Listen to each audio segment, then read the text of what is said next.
The average weight of a group of students increases by 2 kg when a student of weight 20 kg is replaced with another student of weight 50 kg అన్నాడు.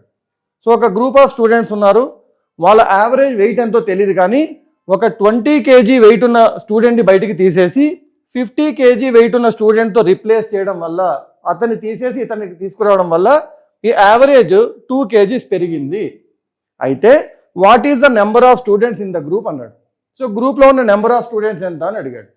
ఒకసారి సింపుల్గా ఆలోచిస్తే ఆ గ్రూప్లో ఎంతమంది ఉన్నారో తెలియదు, కానీ ఒక వ్యక్తి బయటికి వెళ్ళి ఇంకో వ్యక్తి లోపలికి వచ్చాడు అంటే ఎంతమంది అయితే ఉన్నారో ఇప్పుడు కూడా అంతమందే ఉన్నారు.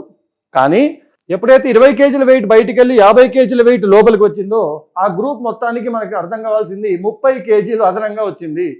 They have a advantage of 30 kgs extra.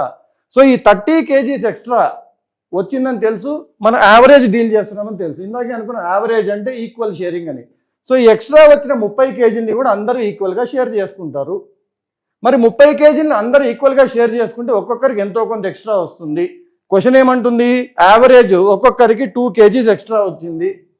So question ఏమడుగుతున్నాడంటే ఈ వచ్చిన 30 kgని ఎంతమంది పంచుకుంటే ఒక్కొక్కరికి 2 kgలు వస్తుంది అని అడుగుతున్నాడు. 30ని ఎంతమంది డివైడ్ చేస్తే 2 వస్తుంది, 30ని దేంతో డివైడ్ చేస్తే 2 వస్తుంది అనడము థర్డ్ క్లాస్ క్వశ్చన్ అమ్మ. మొత్తం ఎంతమంది స్టూడెంట్స్ ఉన్నారంటే 15 మంది స్టూడెంట్స్ ఉన్నారు. దీనికి పెన్ను, పేపరు, ఫార్ములా ఏమీ అవసరం లేదు.